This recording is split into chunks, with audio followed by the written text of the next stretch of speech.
अब समोसरण में यदि धूप घट रखा है भगवान की दूसरी पीठिका पर, तो यदि कोई धूप खेने को जाएगा तो क्या करेगा? जा पाता कि नहीं जा पाता ये पहले पूछना पड़ेगा, परमिशन है कि नहीं है। ऐसा तो नहीं कि वहाँ पर भी प्रतिबंध लगा दो, नहीं भाई ऐसा नहीं वैसा नहीं, देखने की चीज़ है। नहीं, धूप घट में धूप तो होती ही होगी। मान लो मनुष्य खेने को ना भी जाए तो स्वाभाविक व्यवस्था वहाँ पर यह है कि उन घटों में से जलती हुई धूप की स्थिति में जो सुगंध निकलती है, जो सुगंध निकलती रहती है, वह स्थिति वहाँ पर बनती है। वहाँ पर किसी को जाकर के धूप खेने की जरूरत नहीं है, लेकिन वहाँ पर वैक्रिय की व्यवस्था है। जैसे यहाँ पर आपने धूप डाली, थोड़ा धुआं हुआ, उसकी गंध फैली, उस धूप में सुगंधित सामग्रियाँ रहती हैं। अकेले ऐसे ही नहीं कि आपने बस टुकड़े करे और डाल दिए, नहीं, सुगंधित सामग्रियाँ उसमें सम्मिलित की। अष्टांगी धूप बनती ना, कितनी चीज़ें उसमें डालते मिलाते हैं। ये बाजार की बरसों की रखी पुरानी ये धूप तो अशुद्ध है, बाजार की खरीद करके डालना नहीं, गलत है, वो तो दोष कारक है। अपनी धूप स्वयं तैयार करो, शुद्ध धूप तैयार करो। यदि आप अपने तरीके से शुद्धता पूर्वक धूप को तैयार करते हो तो उस धूप को खेने में कोई दोष नहीं है। महाराज जी मंदिर में भी खे सकते क्या? तो क्या मरघट में ले जाकर के खेओगे क्या? धूप कहाँ खे जाएगी? जहाँ अंतिम संस्कार कर रहे वहाँ खेओगे क्या? अरे जो पवित्र स्थान है, उन पवित्र स्थानों की और ज़्यादा पवित्रता बनाने के लिए इस सुगंधित सामग्रियाँ खेने का विधान है। क्या समझ रहे आप इसके लिए? कई लोग अनजाने में, अरे भैया धूप नहीं चढ़ाना, धूप नहीं चढ़ाना।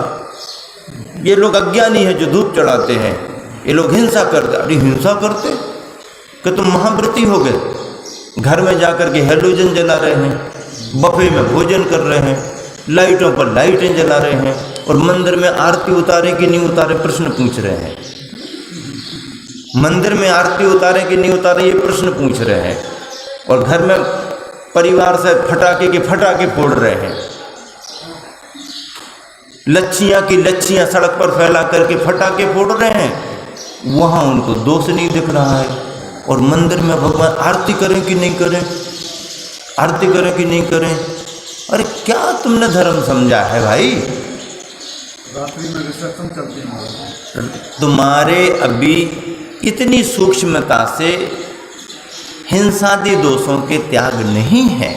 पानी भरने में भी दोष लगता है, पानी छानने में भी दोष लगता है, छान करके प्राशुक करने में भी दोष लगता है, बाजार से जाकर के सब्जी फल सामग्रियां लाने में भी दोष लगता है, शोधन करने में दोष लगता है, लेकिन प्राशुक करने में भी दोष लगता है। पर जब प्राशुक करके उसका उपयोग किसी व्रती महाव्रती को होता है तो सारे तुम्हारे पहले के दोष खत्म हो जाते हैं, और साथ ही साथ पुण्य का अर्जन होता है। उसी क्रिया से साथ ही साथ पुण्य का अर्जन होता है।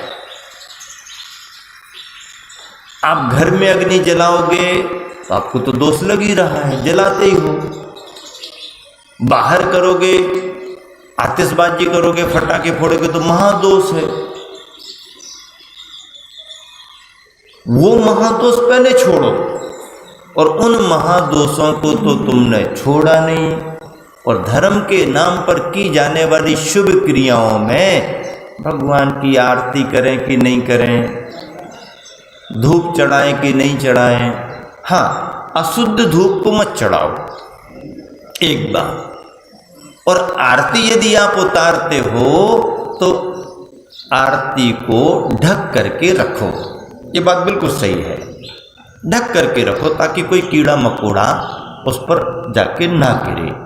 यदि कीड़ा मकोड़ा गिरता है और तुम्हारे द्वारा आरती रखी गई तो पुण्य कितना लगेगा वो बात की बात है, उस हिंसा का पाप भी तुम्हें लगेगा।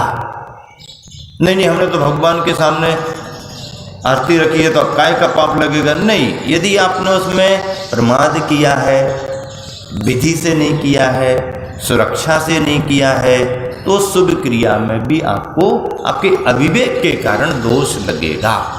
विवेक पूर्वक यदि करते हो तो धूप को खेने में कोई दोष नहीं है, शुद्ध धूप होना चाहिए। अग्नि जलेगी, अग्नि का अंगारा रखा जाएगा, तो अंगारे का त्याग तुम्हारा थोड़ी है। तो फिर मंदिर में भी जाके ऐसी क्रिया करें तो भैया बल्ब जला रहे कि नहीं जला रहे, स्वाध्याय में पंखा चला रहे कि नहीं चला रहे, मंदिरों में एसी लगा रहे कि नहीं लगा रहे। अब जब ये दुनियादारी के सब काम कर रहे हो तो आरती उतारे कि नहीं उतारे, कहाँ दिमाग घूम रहा। कई लोग तो टार्च से आरती करने लगे बसंत भाई टार्च से आरती भाई हमने आंखों से देखी, सुनी नहीं, आंखों से देखी। पूछा भैया क्या बात है, इसमें दोष नहीं लगता, दोष नहीं लगता। अरे दोष तो टार्च जलाने में भी लगेगा, दोष कहाँ नहीं लगता है। पंखा चलाने में दोष नहीं लगता क्या? नहीं, वो तो स्वाध्याय के समय जरूरी है। अच्छा, फिर तो नाश्ता करके भी स्वाध्याय करना जरूरी है। नाश्ता भी करो फिर उसके बाद स्वाध्याय करो, मन लगेगा अच्छे से ज्यादा। नहीं, ये प्रमाद के रास्ते हैं, धर्म के रास्ते नहीं है।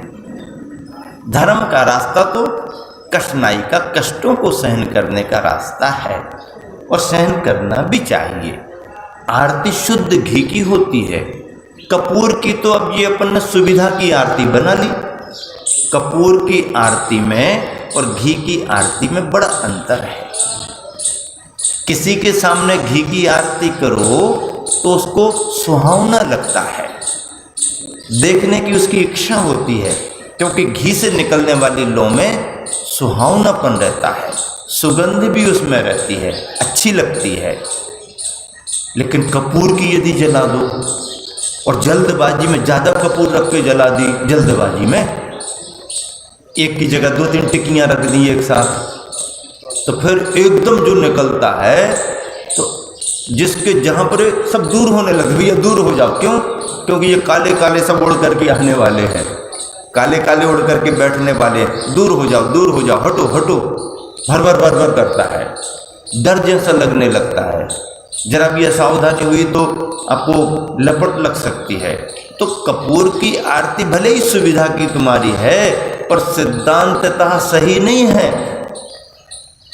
कपूर जला करके भी सुगंध का वातावरण बनाया जाता। कपूर भी एक बहुत अच्छी सामग्री है, पर आरती में जो मनोज्ञता दीपक में होती है वो नहीं। चलिए, ये तो आरती की बात करी। अब धूप की बात करनी है। धूप भी अशुद्ध नहीं चढ़ाना पड़ती है, शुद्धि पूर्वक शुद्धता से बनी हुई धूप को चढ़ाना पड़ता है। लेकिन खेने में शास्त्र विरुद्धता कुछ नहीं है। कोई शास्त्र से एक ग्रस्त के लिए, अविरति के लिए ऐसे कोई दोष नहीं है। अविरति तो क्या, देशव्रती भी इस क्रिया को संपन्न कर, हाँ महाव्रती नहीं करते हैं, महाव्रतियों का त्याग है, वो इसकी अनुमोदना भी नहीं करेंगे, इस कार्य को भी नहीं करेंगे कृत कारित अनुमोदना से। लेकिन धर्मोपदेश में पुष्टि कर सकते हैं, शास्त्र की बात बताने में पुष्टि कर सकते हैं, क्योंकि ये तो शास्त्र का कथन है, ये तो धर्म का उपदेश है जो श्रावक धर्म में सम्मिलित है। नंदीश्वर द्वीप में भी बड़े बड़े धूप घट होते हैं। अब नंदीश्वर द्वीप 8वां, जहाँ मनुष्यों के जाने का कोई काम नहीं, ऐसे 8वें द्वीप में नंदीश्वर में भी बड़े बड़े धूप घट होते हैं। उन धूप घटों में भी पूज्यपाद स्वामी ने लिखा है कि निरंतर अग्नियां प्रज्वलित होती रहती हैं और धूप की सुगंध उड़ती रहती है, सुगंध उड़ती रहती है। बड़े बड़े धूप घट नंदीश्वर द्वीप में रहते हैं। अग्नि कहाँ से आती होगी वहाँ पर, कौन जाके जलाते होंगे?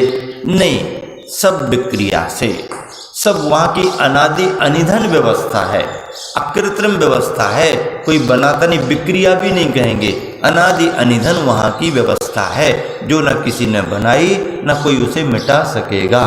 इस तरह से समूह शरण की चर्चा में धूप घट की बात आई हुई है। और तीसरी पीठ पर अनेक ध्वजाओं से युक्त गंध कुटी होती है।